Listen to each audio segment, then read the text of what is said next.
जिस देश में दिन की शुरुआत प्रभु राम के नाम से राम राम कहकर होती हो, जहां पर हर दूसरे व्यक्ति के नाम में राम का नाम जुड़ा हो, राम भरोसे, राम खिलावन, राम समुझ, राम केवल, ऐसे कितने ही नाम, वहां पर राम मंदिर में डकैती होना, लूट होना बहुत बड़ी बात है। और इसीलिए कहती हूँ, संघियों से ज्यादा बड़ा महापापी दूसरा और कोई नहीं। राम मंदिर चंदा चोरी की चिंता सबसे ज्यादा इन्हीं लोगों का है, और राम मंदिर नहीं बनने देने का भी चिंता सबसे ज्यादा इन्हीं लोगों का था। जबकि योगी जी बार बार कह रहे हैं कि दूध का दूध, पानी का पानी हो जाएगा। नमस्कार दोस्तों, एक नए वीडियो में आपका बहुत बहुत स्वागत है। और देश में बहुत कुछ चल रहा है और आप इस वीडियो के माध्यम से देखने वाले हैं, और देख के सिर्फ चुप ही नहीं रह जाना है। आप अपना विचार कमेंट में जरूर बताइएगा। इन लोगों ने जो कुछ भी बोला है इसके प्रति आपका जो भी विचार होगा वो कमेंट में जरूर बताइएगा। तो आपसे एक ही रिक्वेस्ट है कि वीडियो बहुत ही मजेदार है और वीडियो के अंत तक बने रहे। अगर आप अभी तक वीडियो को लाइक नहीं की है तो लाइक कर दीजिए, चैनल को सब्सक्राइब कर दीजिए। अब बिना किसी रुकावट के हम इस वीडियो को करते हैं स्टार्ट। सबसे पहले मंदिर दे दिया, थैंक यू सो मच। और जो मंदिर में घोटाले हो रहे, ऑडिट में जो पकड़ा गया, आपने मंदिर को नहीं छोड़ा। मंदिर को ना घुमाए अभी। बट नहीं, मैं तो बोलना चाहती हूँ कि आपने मंदिर को ही लूट लिया। आपको इतनी शर्म नहीं आई कि आपने मंदिर को लूट लिया, उसके फंड्स खा लिए, उसके अंदर ऑडिट में प्रॉब्लम हो रही है। अरे कम से कम मंदिर तो छोड़ देते, हमें तो लूट ही रहे थे। मैम, आप इस प्रोटेस्ट में काफ़ी दिनों से एक्टिव है, तो ये प्रोटेस्ट आपको किस प्रकार से लगता है? देखिए, अभी तक तो लग रहा है मुझे क्योंकि सच्चाई सामने है तो मैं ऐसा झूठ नहीं बोलना चाहूँगी, बट भीड़ मुझे कुछ कम होती हुई दिखी है आज। सीबीएसई का फुल फॉर्म, नीट का फुल फॉर्म। देखिए, अब वही है ना कि भटकाने के लिए मुद्दे को इस तरीके की हरकत करेंगे। और हमें जरूरी नहीं है कि नहीं पढ़े लिखे होने ना होने की बात नहीं है। हम आपके क्वेश्चन को आंसर करेंगे या नहीं करेंगे, ये हमारा अधिकार है ना। हम नहीं देना चाहते, हम नहीं बताएंगे नीट की फुल फॉर्म क्या है, हम नहीं बताएंगे सीबीएसई की फुल फॉर्म क्या है। यहाँ पर जिस चीज की बात हो रही है इस्तीफे की, उस पर बात करिए, आपको जवाब भी दिए जाएंगे, बहुत मोहब्बत से जवाब दिए जाएंगे। ये भी कम नहीं है, सुनिए ना। हमें राम मंदिर वगैरह से कोई मतलब नहीं है। हाँ, जैसे एजुकेशन में भी अगर आप टीयू की भी बात करें तो ऐसा आई डोंट नो कि इसमें कितनी रियलिटी है, बट ऐसा कहते हैं कि जो प्रोफेसर्स की सीट्स हैं वो ऑलमोस्ट बिके होते हैं। मतलब उस बेसिस पे प्रोफेसर लिया जाता है कि अगर आप एक सर्टेन पार्टी को सपोर्ट करते हैं तो आप बन पाएंगे। तो अगर प्रोफेसर्स ही वैसे आ रहे हैं तो आप क्या ही एक्सपेक्ट कर सकते हैं कि फ्यूचर जनरेशन में कुछ अवेयरनेस हो या कुछ भी। तो वो सब चेंज करना आई थिंक सबसे इम्पोर्टेंट है अभी। अब आप इनका विचार सुनिए। ऐसे एक सेक्युलर कंट्री की तरह जहाँ पे रिलीजन की जगह ऐसे इश्यूज या जो भी मतलब लोगों के वेलफेयर के लिए काम हो, जो भी दिक्कतें हैं, जैसे सड़कें खराब हैं या फिर ऐसे जितनी भी दिक्कतें हैं उन सब पे काम हो, ना कि बस रिलीजन की बातें हो कि लोगों को बांटा जाए रिलीजन के बेसिस पे। और पॉलिटिकल पार्टी या वोट्स वगैरह सब वो लोग बस रिलीजन और इन सब चीज़ों के लिए मांगे कि उन्होंने रिलीजन के लिए कुछ काम किया तो उन्हें वोट दिया जाए, ना कि कुछ देश के लिए अच्छा काम। पंजाब में स्टूडेंट का प्रोटेस्ट होता है, ये कॉकरोच जनता पार्टी एक ट्वीट तक नहीं करती है, और ऐसे यहाँ पर स्टूडेंट की बात करी जानी जा रही है कि हम स्टूडेंट की बात कर रहे हैं। तो ये किस तरीके का दोहरा चरित्र है? क्योंकि अगर कहीं भी स्टूडेंट पर लाठियां बज रही है, प्रोटेस्ट हो रहा है, तो आपको सबके लिए तो खड़ा होना है ना। I have no idea about this.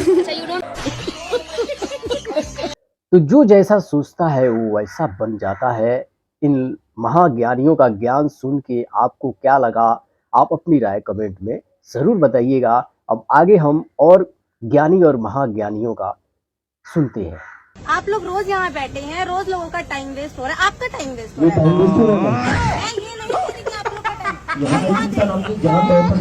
मेरा वो मतलब नहीं है, पर फिर भी देखा जाए तो कुछ हो नहीं रहा, तो टाइम वेस्ट ही है ना। आप अभी तक कहाँ थे? अभी तक आप? मैं यहीं पर दूँ। नहीं, मैं 4 घंटे से हूँ, 4 घंटे तो आप अभी नहीं थे। 10 बजे तक यहाँ था, मैं 10 बजे के बाद कुछ मीटिंग्स करने गया था। अच्छा, किस टाइप की मीटिंग? देश के हित के लिए रही होंगी मैम।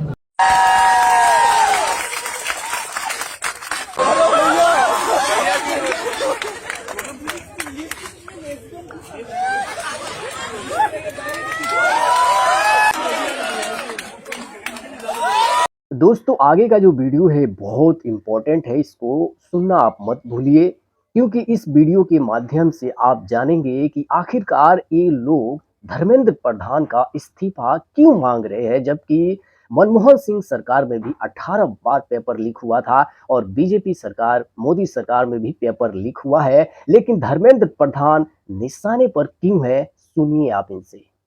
क्योंकि धर्मेंद्र प्रधान किताबों से तुम्हारे उस झूठ को हटा रहा है जहां बाबर महान, जहांगीर महान, अकबर महान, जहां केवल और केवल नेहरू खानदान महान, जहाँ ना सुभाष चंद्र बोस की गाथा पढ़ाई जाती है, ना शहीद चंद्रशेखर और भगत सिंह के बारे में पढ़ाया जाता है, जहाँ टर्की के खिलाफत आंदोलन को भारत का खिलाफत आंदोलन बताया जाता है, जहाँ महात्मा गांधी की लंगोटी से और चरखे से आज़ादी बताई जाती है, उन किताबों में धर्मेंद्र प्रधान परिवर्तन कर रहा है। इसलिए पूरे देश के कम्युनिस्टों को, अंतर्राष्ट्रीय स्तर के कम्युनिस्टों को, कांग्रेस के लोगों को, और वो अनार्किस्ट, खुद को अनार्किस्ट कहता है केजरीवाल, आग लग गई है, आग लग गई है। इतिहास ही बदल देंगे तो हमारे पास बच क्या जाएगा। 70 साल बेवकूफ़ बनाया तुमने, अच्छी तरह समझ लो।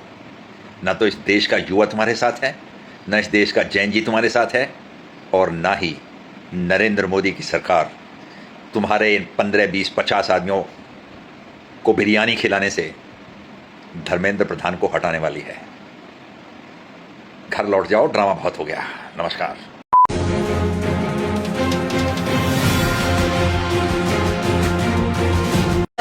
सरकार निकम्मी है, सरकार बदलनी है, रोजी दे न सके जो सरकार निकम्मी है। 27 में सरकार नहीं बनी तो आपकी बेटी बिठाने में फोन नहीं कर पाएगी आपके लिए, ये ध्यान रखिए। 27 में सरकार नहीं बनेगा तो एसडीएम से मैं आपकी मदद नहीं कर पाऊंगी। 27 में सरकार नहीं बनेगा तो डीएम मेरी बात नहीं सुनेंगे। 27 में सरकार बन गई तो हर युवा की बात सुनी जाएगी, हर महिलाओं की बात सुनी, हर किसान की बात सुनी जाएगी। मैं समाजवादी पार्टी और कांग्रेस के लोगों से पूछना चाहता हूं, अयोध्या में जिस कथित चोरी पर तुम हिंदू आस्था पर खिलवाड़ कर रहे हो, एक भी बार बताओ वक्फ के नाम पर हजारों हेक्टेयर लैंड प्रदेश में भी और देश के अंदर भी बेची गई। एक भी बार ये लैंड गरीब की थी, कमजोर तबके के लोगों की थी।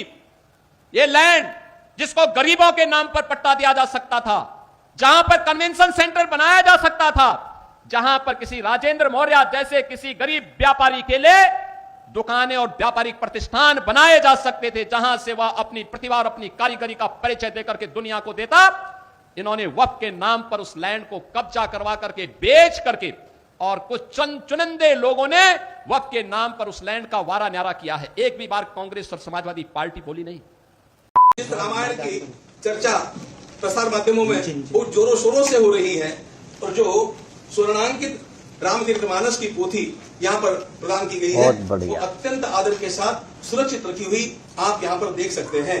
देखिए, मुझे कि इस चीज में एक बार कार्यवाही चल रही है तो कार्यवाही पूरी हो जाए, फिर ही कोई बात करना सही रहेगा, क्योंकि बात ईश्वर की है, बात भावनाओं की है, बात धर्म की है।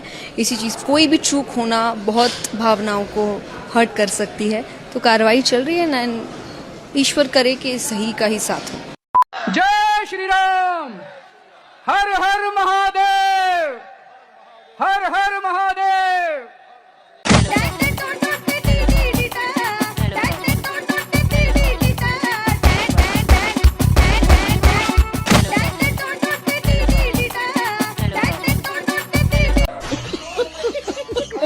मतलब उन्होंने कहा है यदा यदा ही जब भी कुछ ना कुछ पृथ्वी के ऊपर गड़बड़ होती है, फिर भगवान को अपनी झाड़ू चलानी पड़ती है, फिर भगवान अपनी झाड़ू चलाते हैं।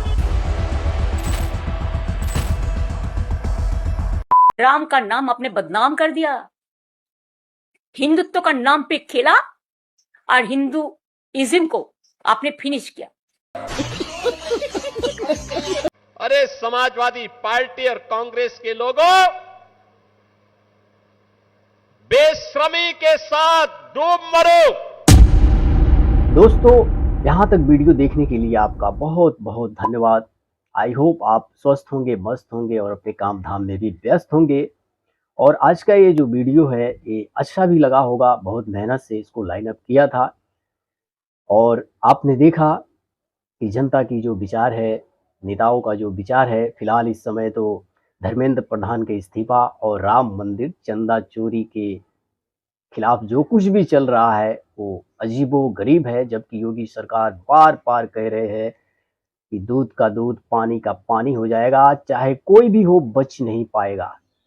फिर भी ये लोग सुबह से उठ के सोशल मीडिया पे शुरू हो जा रहे हैं घान फैलाना। तो इन लोगों के प्रति आपका क्या विचार है, आप अपने विचार कमेंट में हमें ज़रूर बताइएगा। और यहाँ तक वीडियो को देखते हुए आ गए हैं तो प्लीज़ वीडियो को लाइक कर दीजिए और चैनल को सब्सक्राइब कर दीजिए। हम फिर मिलेंगे नेक्स्ट वीडियो में। जय हिंद, जय भारत।